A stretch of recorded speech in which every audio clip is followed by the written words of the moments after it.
Roll number 1, yes sir. Roll number 100, yes sir. অতঃপর শেষবারের মতো বন্ধ হলো হাজিরা খাতাটা।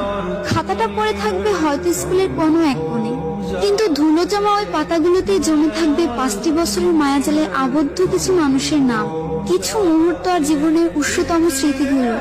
কোনো একদিন এভাবেই শেষ হয়ে যাবে আমাদের স্কুল জীবন। আগে স্কুলে যাওয়ার জন্য কত বাহানা, কত অজুহাত খুঁজতাম। ক্লাস 8-9 ওঠার পরে এমনটা ভাবতে লাগলাম, এই ভালো সময়টা যেন কখনো না ফুরায়। স্কুল থেকে যখন একসাথে বাসায় ফিরতাম, শেষ হয়ে যেত রাস্তা, কিন্তু ফুরতো না আমাদের কথা। সাক্ষী ছিল লাস্ট বেঞ্চ, সাক্ষী ছিল রাস্তা, আমাদের ফেলে আসা হাজারো রূপকথা। ফাইনালি চলে আসলো বিদায়ের সময়। স্কুলে প্রথম দিনটা আর শেষ দিনটা একই ছিল।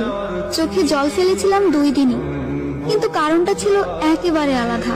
একটা যাবার আনন্দ আর একটা বিদায়ের ব্যথা। হঠাৎ পুরনো স্ট্যাটাস গুলো ঘেটে দেখবেন, কমেন্ট করা অনেক বন্ধুই আপনার এফবিতে নেই, এমনকি আপনার লাইফেও নেই। মেসেঞ্জারে পিছিয়ে পড়া মেসেজগুলো যখন পড়বেন, হয়তো কারোর জন্য চোখের পাতা ভিজে যেতে পারে নিজের অজান্তে।